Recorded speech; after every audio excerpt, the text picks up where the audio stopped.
Hey,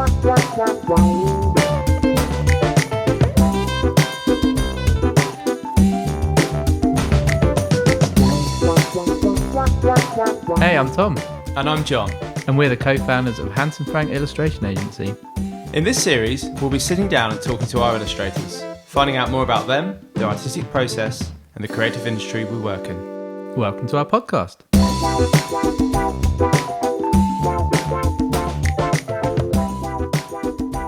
Morning, Tom. Hi, how are you? I'm good. It's a bit wet. Yeah, and cold. It's a bit wet and cold and miserable, but we're happy. We're very happy. It's, just set the scene a little bit. It's October, mid-October. And once again, we're very happy to welcome a guest to our London office. So we're here in our space in Charterhouse Square. So today's guest is, well, we're trying to work it out earlier, but I think one of our longest serving artists. It must be. It's been a long time. So he signed with us back in 2011, we think.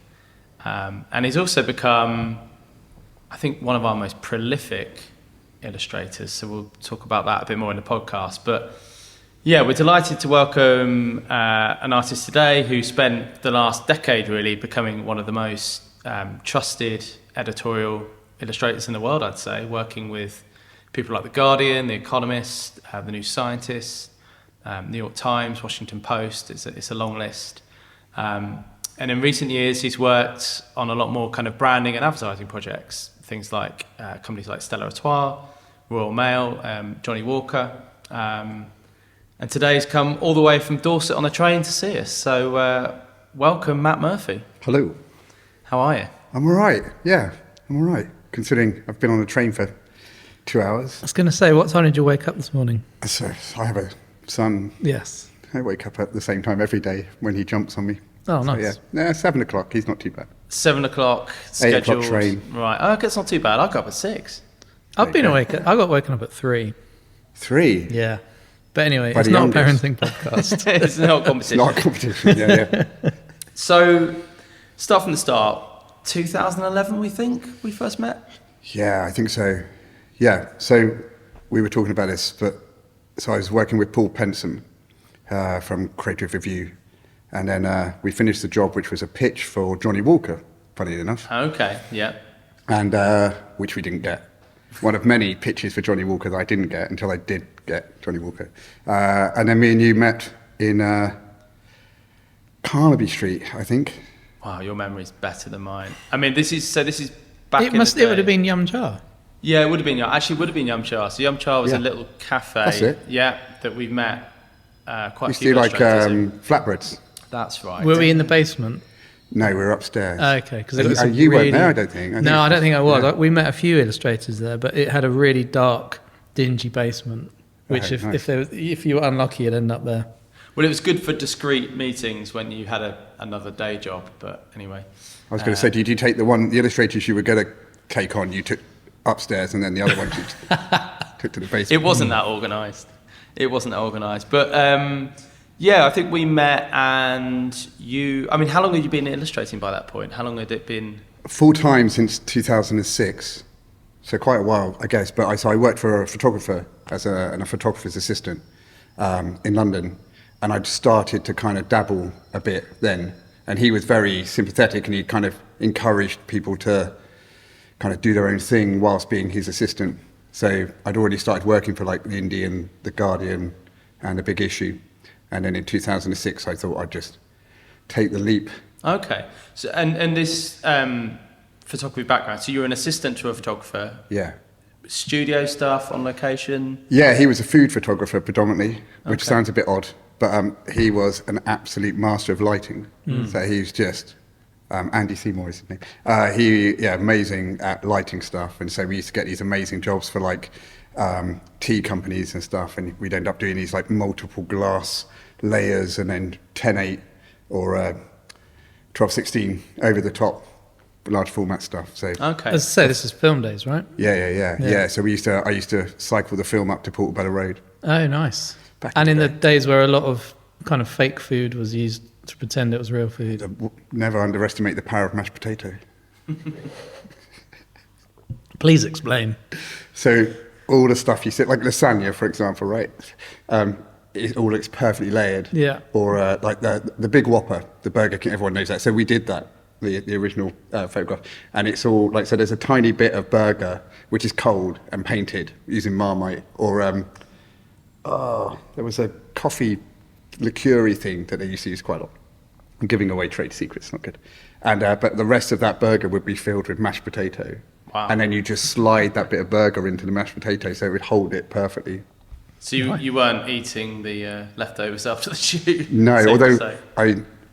my partner Dawn hated me leaving because we used to get on a Friday at the end of the wrap of the shoot, the food you bring home. So I'd be like walking home with rounds of brie and like 7 French sticks and parmesan and amazing basil plants coming out of it. Miss those days. Yeah. So do you think working with? I mean, you mentioned his use of light. Do you think working with a photographer and having that background informed your illustrative work? Yeah, I think so. And I think, so I studied photography as well, so I've never studied illustration.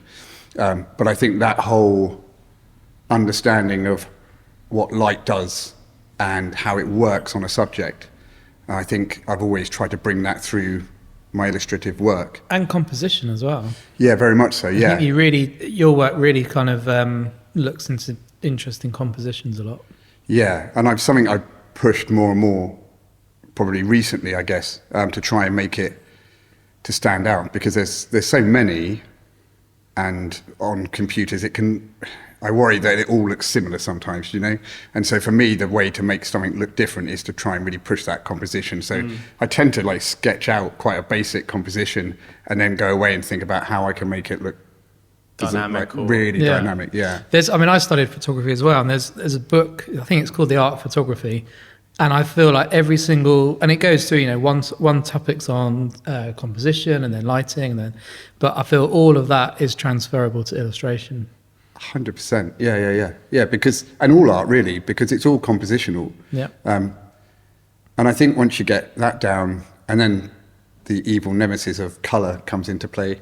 But the composition is kind of everything, really, isn't it? If it's what makes a good illustrator and an average illustrator average. It's all just it's positioning and stuff. Do you still take a lot of photographs? It's still a hobby? Yeah, probably more in the last few years than I have done for a long time. I didn't for years. I kind of had my fill of it. Like the reason I switched was because I just couldn't see how I could take photography any further with what I was doing. I hated digital photography. And so all of the stuff I liked was like building these things in the studio. And I was very much more portrait and that kind of angle on photography. So I'd be like using overhead projectors to project onto walls and then have people stand in front of them and stuff like that, and using back projectors and things.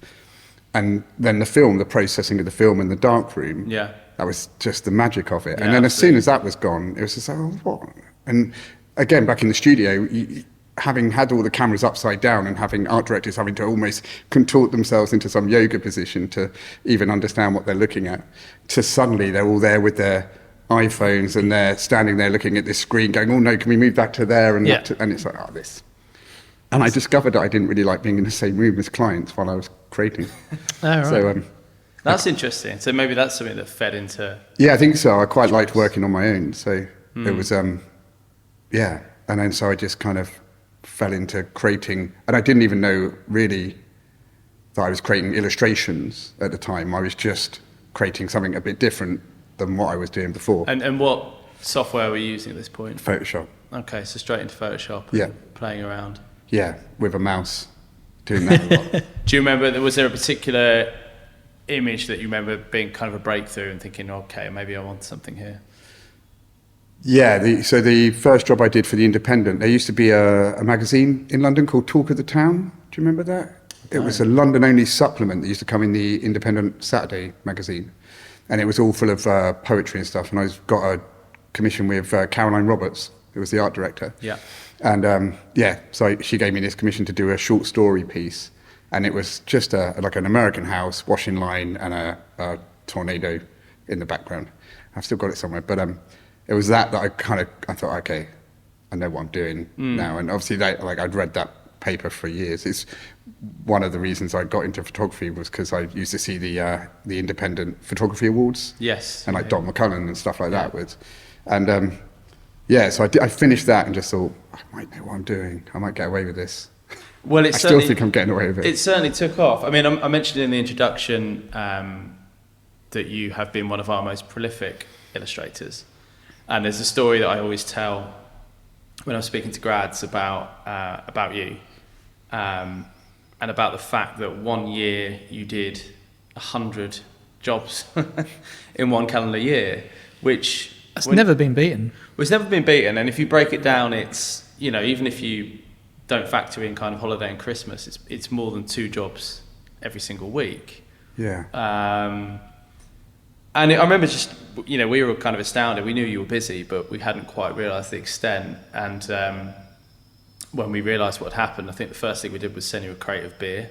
It was very welcome, thank you. With porter, was it? It was. Wait, Yeah. was it your beer or was it? It wasn't. No, it wasn't the beer that I spoke. No, it's much better than that. I can't remember who.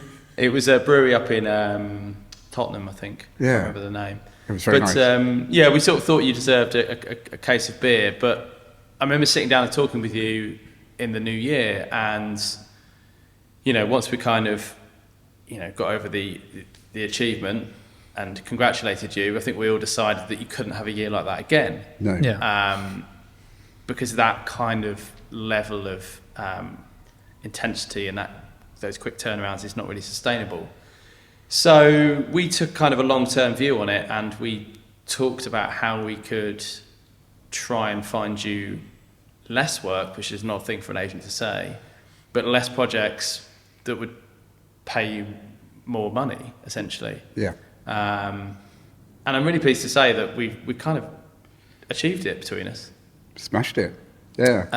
I think I looked at. I did have these stats written down because I had them in a talk. And but do you think, the following year maybe you did 25 or 30 jobs, but earned a lot more money? Yeah. So, whatever we did, whatever we decided, and I think you need to take most of the credit for this, it worked. But can you talk us through those changes and how you managed to go from being this editorial machine into somebody who got the kind of bigger branding and advertising jobs? Yeah. It was in the tap, wasn't it? All the best conversations happen in the pub. Yeah. It was a real sea change, I think. And I remember going home afterwards and just saying to my partner Dawn, and just kind of going, like, it just opened 2 doors I hadn't thought about before. Like, I just figured that the only way to work was to kind of work as hard as you could, full out. And I got home and just just mulled it over and just thought this makes sense. Like, it just made sense. I think partly because I didn't want to do that year again. And a lot of it was kind of doing comment sections for the Observer and stuff like that. And so you kind of get to the end, and I still only had maybe 2 or 3 pieces of work that I was really proud of from that year, because it's so quick to try and get that stuff out. And I thought about how I wanted to create a body of work that kind of really stood up, and not keep getting to the end of the week and feeling a bit disappointed with a piece of work. So a lot of it came down to having a lot of faith in you guys and a lot of trust that you knew what you were doing, and then also believing in me and what I could do with a bit more time. So if I wasn't trying to do 2 jobs a week and I got 4 weeks to do an illustration, then I knew that I could make that illustration look much better than it could. So I knew, if you like, the talent was there, it was just time. And just took a deep breath and started to say no to stuff. Well, that was it. I think the power of no, isn't it? Actually that confidence to say no to a project and trust that there's something bigger around the corner if you perhaps pick more wisely, but just taking a step off the escalator almost. Yeah, and I think you have to do that to start with, and kind of be prepared that it's going to be quiet whilst you do that, because it's almost like you need to step away from everything and really analyse what you're doing and where you want that to go. And that's a bit scary in itself, especially if you're coming out such an intense period of time. And then I think once you do that, and I still don't do it enough, I wrote it like 3 days ago to do it again, but to kind of stop and reassess and go again, I think it is the power of no, but it's the pause effect as well, to just stop and reassess and look back at what you've done, and kind of go, okay, where do I want my career to go for the next 2 years or 3 years, sort of thing, and am I happy to keep producing this work, or do I want to change and do something different? And I think if you work really hard and you back yourself, and you know that inside that you can do it, it will go. Don't be afraid of changing a little bit. I mean, before we move on from editorial, I think there is obviously very clear reasons why you were getting so much editorial jobs, so much work from that sector. And one of the things that always struck me about you is that an art director could send you like something really very kind of academic, highly intellectual stuff, really quite scientific, or something to do with economics. And you've got that ability to take a really complex story and then just turn it into quite a beautiful image that communicates the essence of that story. And I've never got my head around quite how you do that. What's the knack there? I'm really good at simplifying things. I just enjoy it. I think that's part of it. So I really enjoy reading these briefs, these complicated briefs. And then the challenge is to try and find a way to represent it so that anyone could pick it up and know what the subject is about. Yeah. And that's kind of always the mindset I go into it. So you kind of think, so I come from not an art background sort of thing. So my parents weren't, no one in my family is, no one could draw or anything like that. And so art school and all of that stuff's alien. So I always have that in my head. It's like, I want anyone to be able to, from the street sort of thing, to be able to pick something up and go, oh, that's about... Yeah. And so I go in with that mindset of simplicity. And I'm a bit of a nerd. I quite like reading stuff. But as well as... one thing I always say to graduates is, you've got to think about why you're creating an illustration and what purpose it serves and what it's trying to achieve. Yeah. And with editorial illustration, obviously what you're trying to do is communicate what the article is about, but also try and get someone excited and provoke them to read it. Yeah, and I think still my favourite thing is if you do an editorial inside page kind of illustration, and then you finish the job and then they want to put it on the cover and it wasn't going to be a cover. Sure. That's like, because you've aced it then, you've just done something that's kind of gone beyond what they were hoping for and what we were hoping for, sort of thing. And I think it's exactly that. You want your illustration to be the illustration that people look at longest Well, I know a lot of art directors used to come and say, well, I've got one for Matt because it's a bit tricky, this one. It's a bit complicated, and this is one for Matt Murphy. That used to be something they'd actually say to us. Yeah, and I love that, and I think it's and to the point that I get a bit nervous when we get simple briefs in, because you kind of, what do you do with it, sort of thing? You're kind of almost like there's too many options.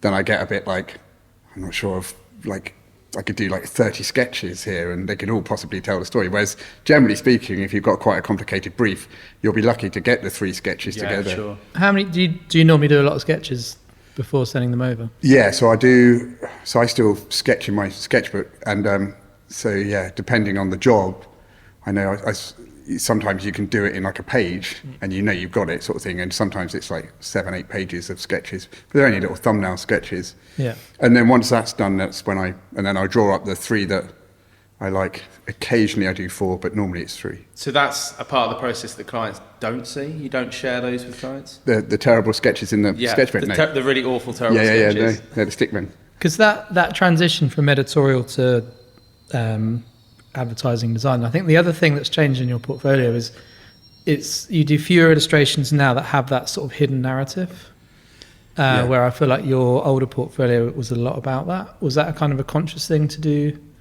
less of that? I think it's harder to bring it in because so obviously advertising and design work, you're very much guided more of what can be there, sort of thing.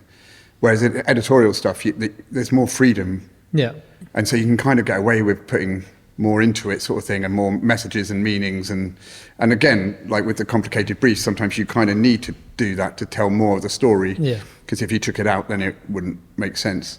Because I feel like that kind of hidden narrative, I mean, I've heard students say to me like, "Oh, my lecturer was basically saying that every illustration they do should have some sort of hidden meaning or a bigger idea." But sometimes I don't agree with that, because I think there's a lot of commissions where people just want, for example, a nice illustration of, I don't know, a building or a landscape or a scenery. It doesn't always have to have something hidden in there. No, I agree. I think there's a lot in that. I think a lot of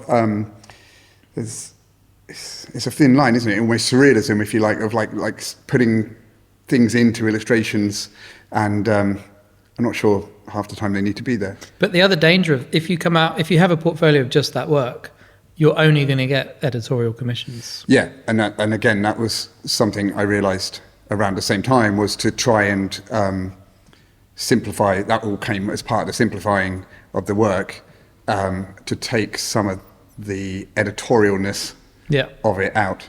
And some of it I still love, and sometimes it works really well. So like when I do the Economist covers, they're way more simple than my old. So they're more in my current kind of style anyway. And me and Graham work really well together on that. So I think the editorial work is slowly starting to follow the design and advertising work anyway, just because I can't remember how I used to do that stuff.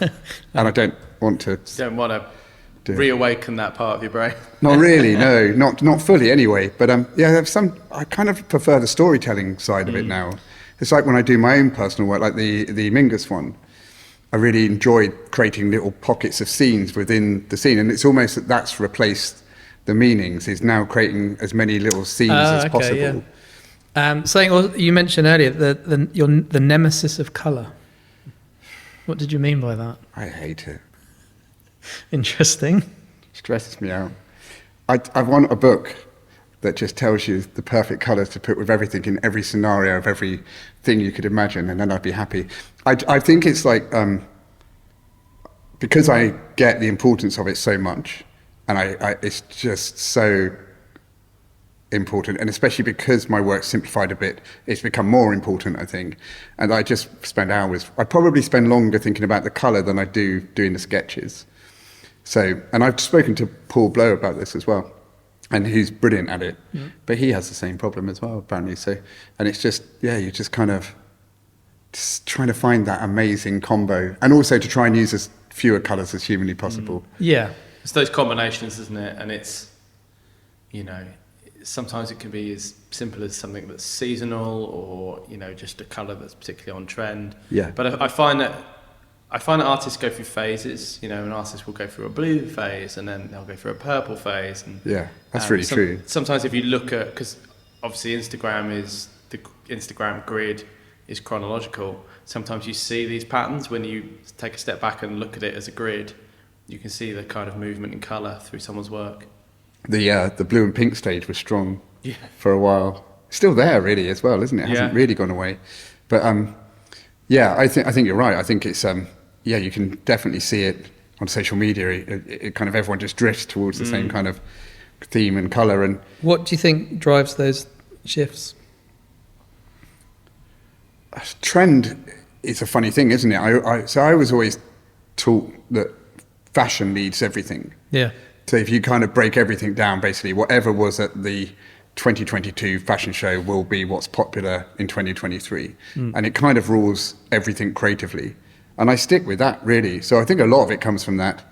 And then I think if work becomes popular, then everyone goes towards it in the same way as they do with style as well. Yeah. So I think that can do it. It's interesting. I wonder how much the iPad and Procreate has stopped, because there seems to be anyway, more drawing, if you like, and it seems not quite so graphic, and so colour's becoming more painterly, I guess, in a way. Are you using an iPad now? No, I got one and tried it and you got didn't Cintiq, like it. right? Sorry? You got Cintiq, Wacom? Yeah. So I've used the Wacom for years. Okay, so you tried the shift to iPad, but it wasn't for you. The pencil just skims all over the place. I can't quite work it out. So So what people do, Luis Mendez told me that it's basically like a film that you put on. yeah, I got one of those. Didn't Oh, like it. really? Still felt, because the Wacom's so Yeah. like it's etched glass, and then I've got my felt tip. Wacom's amazing. It's definitely. I mean, yeah, I would.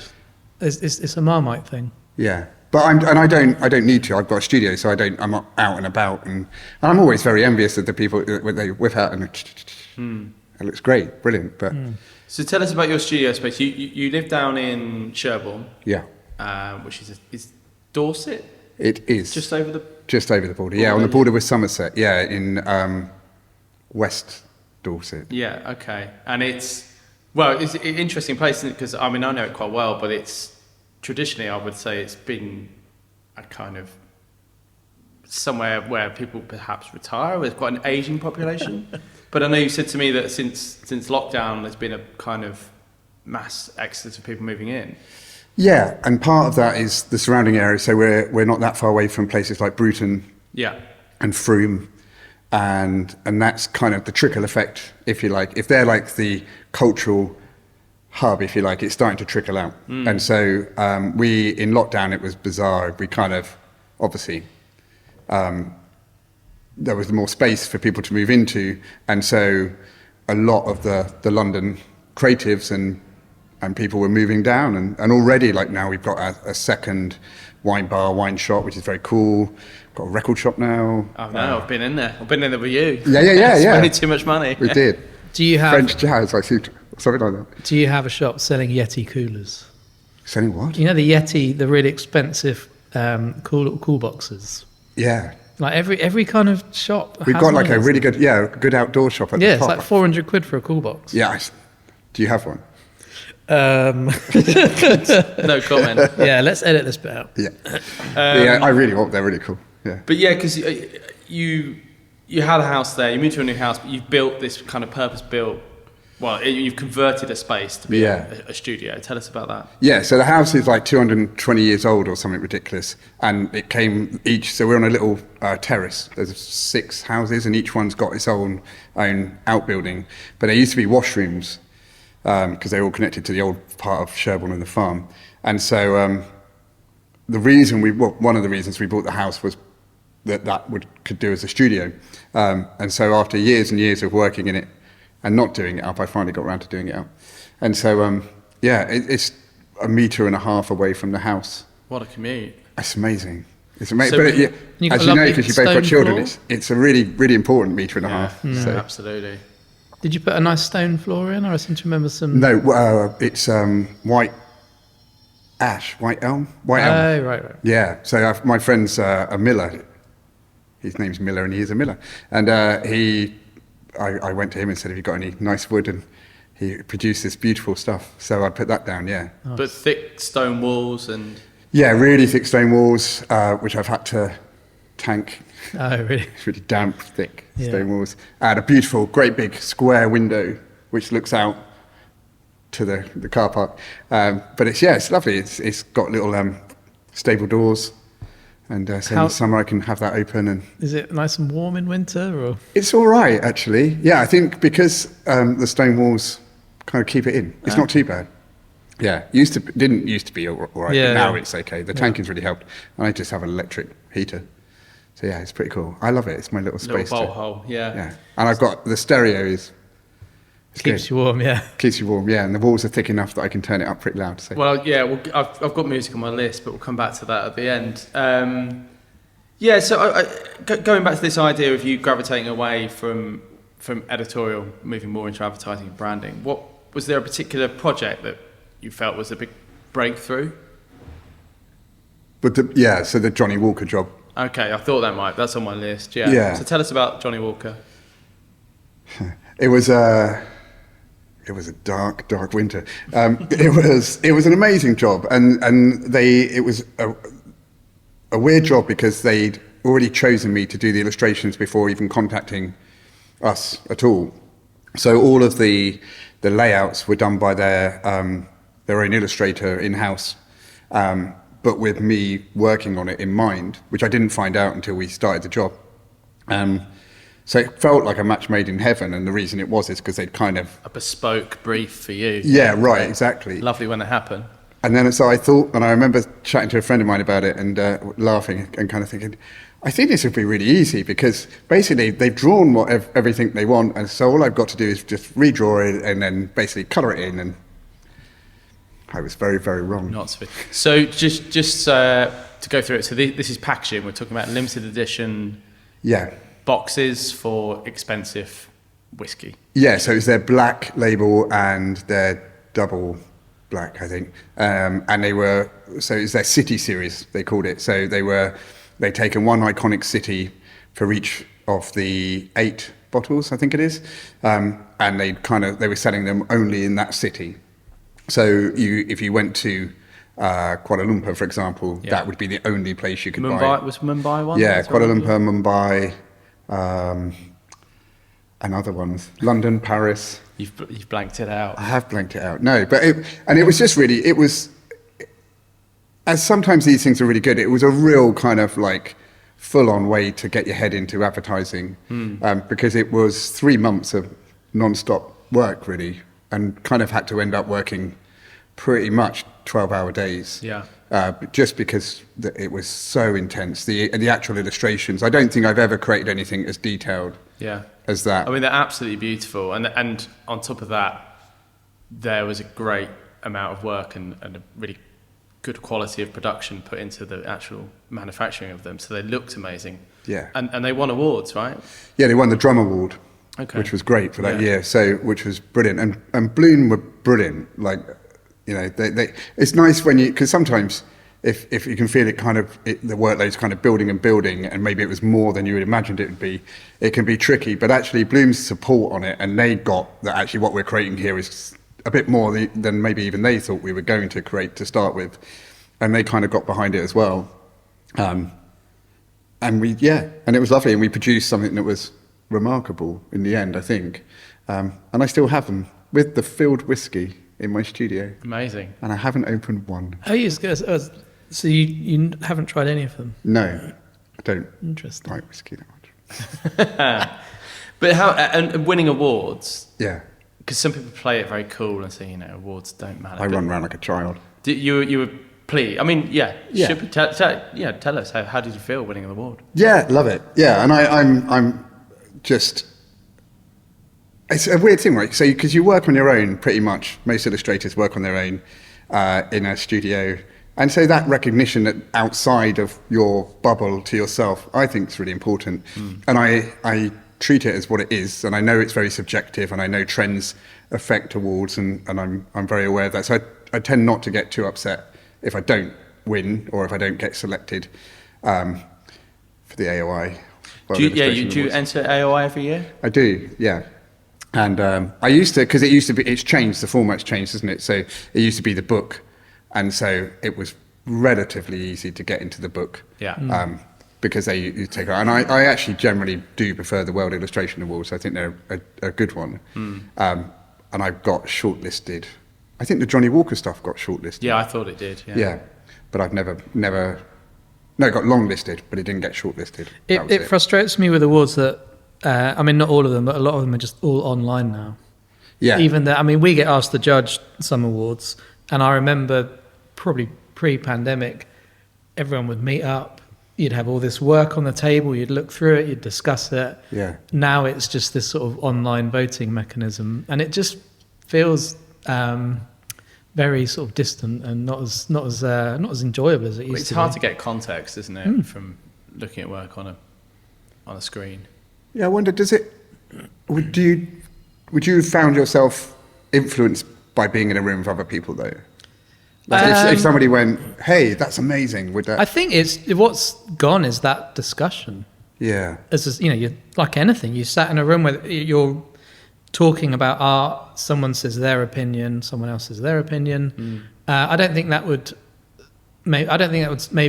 sway my thoughts on it, but just that whole process I really enjoyed. Yeah. And then even the awards ceremony is a Zoom meeting. Yeah. And I know that a lot of things have gone that way since the pandemic, but I really wish that awards would kind of come back into the room, into the real world. Yeah, I agree, and I think it's that kind of the show and tellness of it, like the review, that kind of makes loads of sense to me. And meeting all your peers as well. Yeah, it's really important, I think. Yeah, I'd much rather go into I don't think I'd turn up for the Zoom one. No one would know, would they? They wouldn't know. So. They'd never know if you were there. No. The other big job that always comes to mind with you, Matt, is Adele, who, well, you've ended up working with over the course of about 3 or 4 years now. Yeah. But originally, I remember Adele's record label got in touch with us. I think it was XL at the time, and they asked if you could do some tour posters. And then I think that turned into a global tour, and then it turned into a US tour. And these were pretty quick turnaround, and you had to essentially draw her in the city she was playing. Is that right? And it had to be a different variant of colour for every night, so that people going to the gigs could have their own commemorative poster. Yeah, the US tour. It was 56, I think, gigs. 56 gigs. And like most places had 2 nights, some had 3 or 4, and then each, like you say, each one had to be a different colour, but they were screen printed, so they were really amazing quality stuff. And so you'd buy your specific, and each one was dated for that particular gig. Yeah. So that was the US tour, and we were working. I reckon we were about just under a week ahead of her kind of tour. Yeah.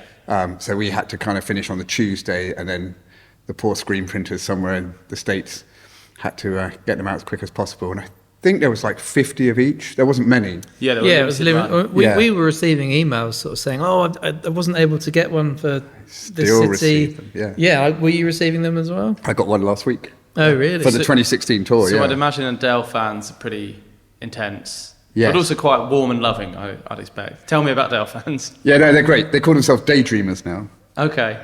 After the song. But they're lovely. They're amazing, amazing group of people. I just reminded myself that I did with the US tour, I was posting on Instagram, obviously, as we were releasing them, and I had to wait until the gig had finished, and then I could post it the next day. And I just remember one person on Instagram just went, "Oh my God, I'm so sick of these. Why do you keep posting them?" There's always one. Yeah, remember that. There's always one. And did you ever receive any sort of feedback directly from Adele, or did she ever call you up? No. Oh, that's a shame. But she did, when the Vegas residency started last year, well, somebody, I think it may have even been her, requested that you do the posters again. Yeah, so that was slightly different. So it came through September, which is her rep, and that was at her request, that we did it again. The US ones have gone down really well, and I think that kind of helped. And I think the fact that, we managed to keep up with the schedule, I think for starters, was pretty good. And with the US one, they kind of got better just because, and no offense to Middle America, but the cities got better. And so, in terms of, let's just nuance this. In terms of like architecture that you could. Yeah, exactly. Yeah, there was one, and I can't remember the name of the city she was in, but the only thing I could find to put on the poster was the fact that it was where they invented electricity in a community. And so there's this, and it's still there.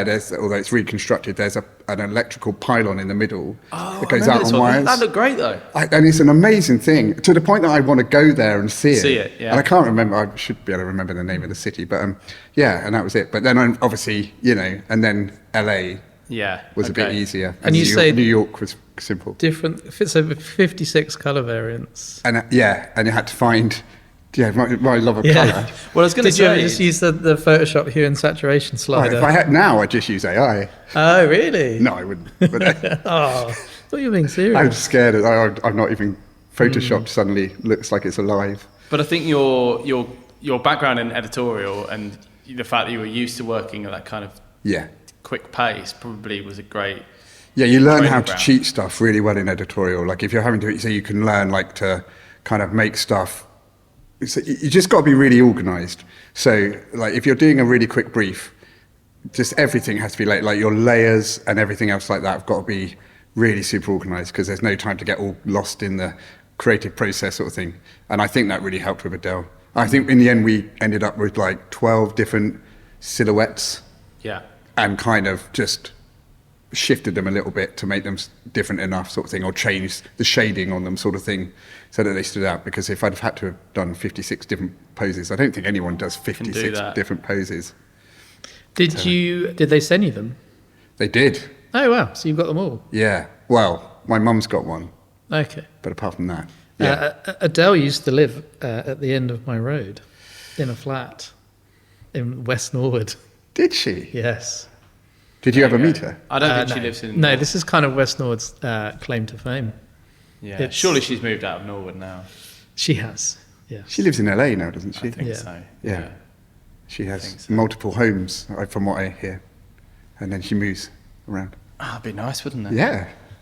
So we made a film. Was it last year we made a film or the year before? I think it was the year before. Okay. And for those who haven't seen it, a big part of the film, obviously, aside from your work, is your love of running. Yeah.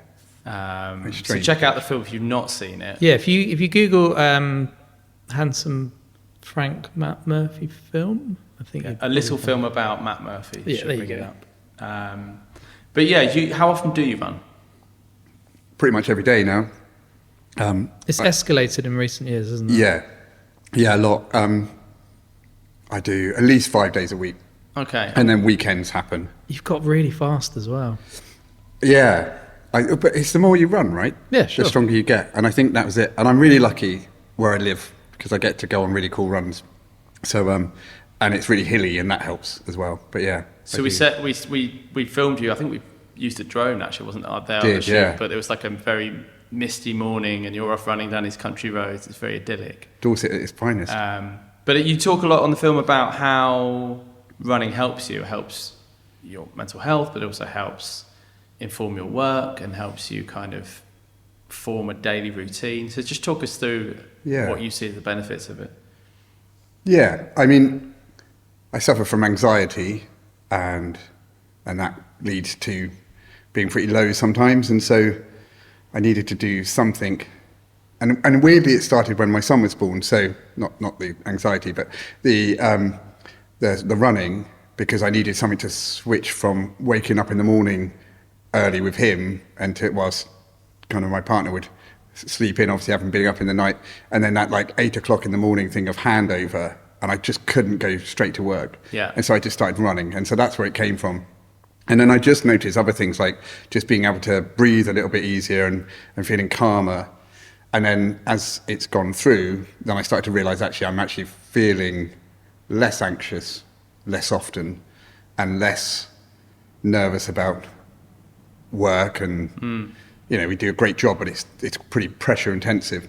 And it just gave me that ability to get out and do something else and be healthier, really. Yeah. I think you're, because I run quite a lot as well, but I think you're quite a different runner to me, because I'm all about headphones in, music on, or podcast or something. But you just like the quiet, don't you? Yeah.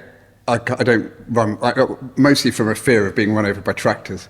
I don't wear headphones, but no, yeah, it's all about, so it's the kind of the mindfulness state of trying to, whilst running, get to a point where you're not thinking about anything. Like you're literally, all you can hear is your breathing and footsteps and surroundings. And so nature is a real thing for me, and just being in it fills me with comfort. And you're doing a lot of trail running. Yeah. Well, so most of the roads around our way there are roads, if you like, but you wouldn't call them. But you need to look where you're going. Yeah, right. Yeah, exactly. And there's lots of holloways. I'm slightly obsessed at the moment of running on runs that have holloways in them. Okay. So because they're just a lot of fun. Sorry, holloways? Where the land level is below the ground level. Okay. So like you're generally, as you go through it, you'll have all the roots of the trees. Oh, and everything. They're old byways that over years just got trod down. Dorset weirdly has more than most of them, and some of them are quite famous for. Good for mountain biking as well. Yeah, exactly, yeah. And there was kings have used them in previous times to escape from the church and things like that. And you get lots of Victorian follies as well in that part of the world, don't you? You do, yeah. It's weird. Well, it used to be it was one of the capitals of wherever it was, Wessex or something. Like, it's a really important historical area, and the countryside's just mental. It's just beautiful. Yeah. So, and I'm lucky, and I get to run through that, and so it kind of feels weird to block all that out with podcasts and music, and I just want to hear it and feel that I'm in it. Do you know what I mean? Yeah. So, and what sort of distance or time you do, not how quick you're running, but like how far and for how long?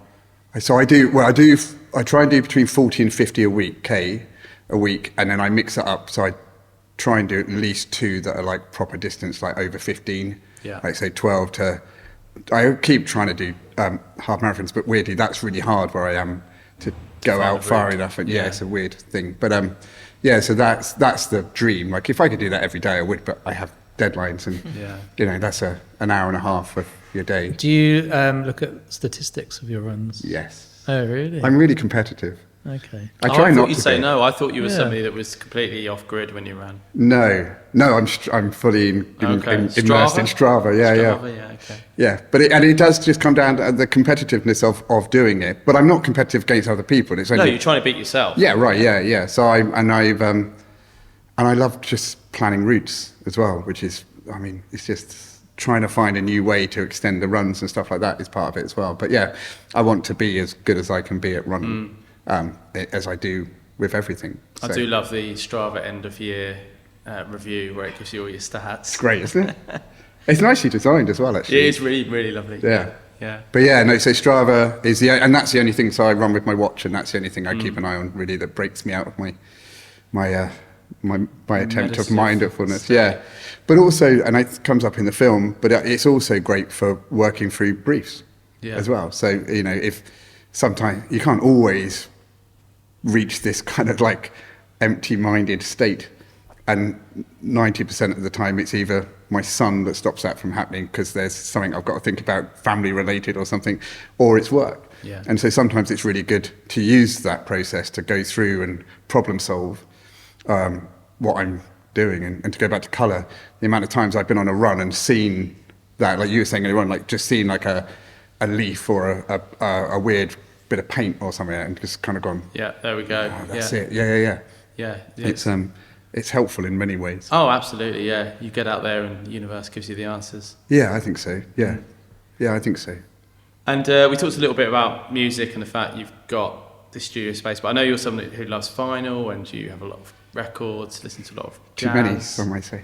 Yeah, and you say on the film that you pick the music sometimes to fit the brief.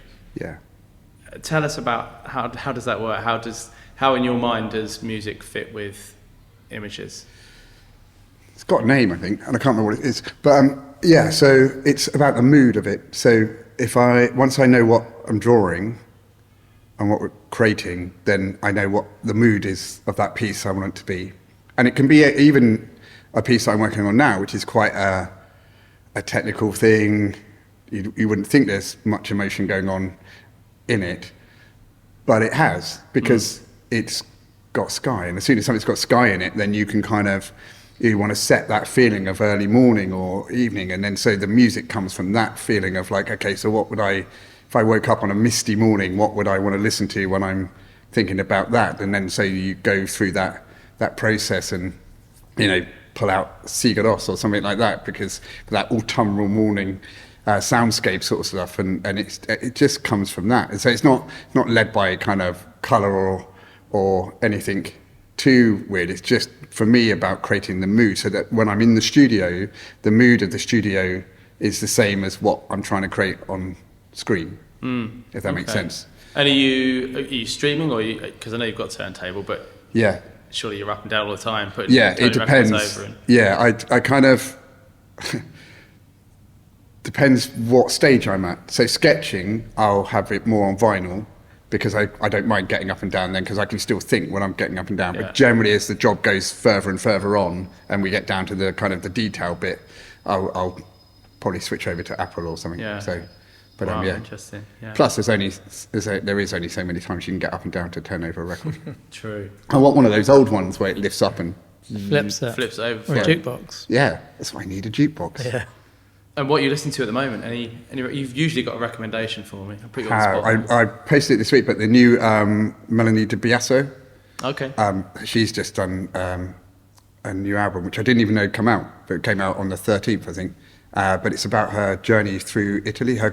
So she's Belgian, but her father was Italian, hence the surname. And so she goes back to her home town, if you like, or something, and the music is all like this journey. Oh wow! Okay. And do you know her work from? I don't know. The name She's sounds a familiar. jazz. Is she flutist or what's the other one? Piccolo. That would be great. It's more like my ancestry, you know. I think it's flute, but it's stunning. It's really nice. Yeah, well, you've recommended some great stuff to me over the years. Yeah, I would always rely on you to recommend someone I've never ever heard of. Yeah, which is a good thing. Yeah, thank you. Yeah, I mean, a lot of it I get from Giles Peterson on Six Music, but don't give away your secret. I shouldn't do that, should I? Yeah, but yeah, no, I love it. What was the Henry Taxier, the French jazz guy, the double bass? Oh yes, yeah. That was a good find. I'd never heard of him. Yeah, I think it was. I'm trying to find it now. Was it Nina Shapiro that you? Yeah. Last year, that was a really fantastic. Really great, her voice, man. Yeah. It's just. Again, it's just I think I'm slightly obsessive. So when I get into something, I just really get into it. So yeah, I kind of, if I'm into music, then I want to try and find as much stuff I haven't heard before, because we barely scratch 1% of what music is in the world, let alone then thinking about what music has come before.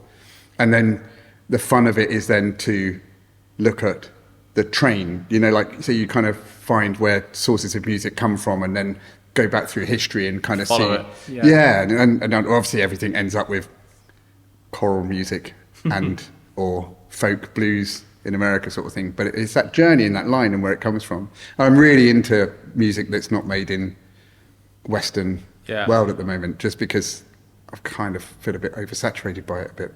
Well, you need to put together another playlist for us. The record shop on the road, the flower market, Columbia Road. Yeah, it's a very niche record. Yeah, there's a great little world music record store on Columbia Road. Oh, brilliant! That we, if you're around this afternoon, but that's we stumbled into recently. That's great stuff. And are you? So I know previously, probably before COVID, you were one of these people who were always try and put in a date to come up to London and have like a bit of a cultural getaway. Is that still something you're doing? Obviously you're here today, but would you feel less like you have to do that now? There's more going on in Sherborne where you live. Yeah, it definitely helps. I think that there is more around us, I suppose. I think also.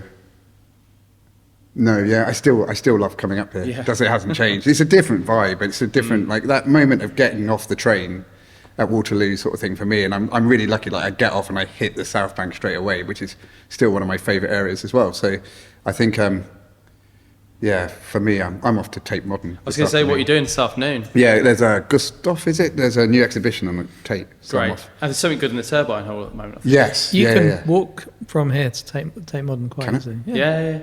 It's about 15 minutes. Oh, perfect. Yeah. Oh, great. Even better. It's good. Yeah, I don't miss the underground. Next time, bring your trainers. Yeah. Because you can run down to the South Bank and back. That's about 5K. Should we do a handsome front run? Yes. Let's do it. That would be great. Should we do that? Let's do it. All right. Well, I need to get faster again.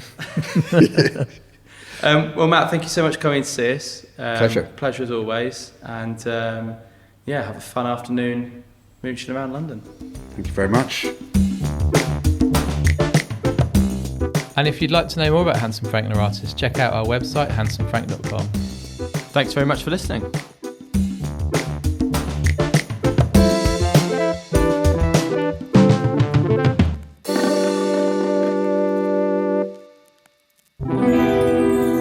Handsome Frank. Handsome Frank.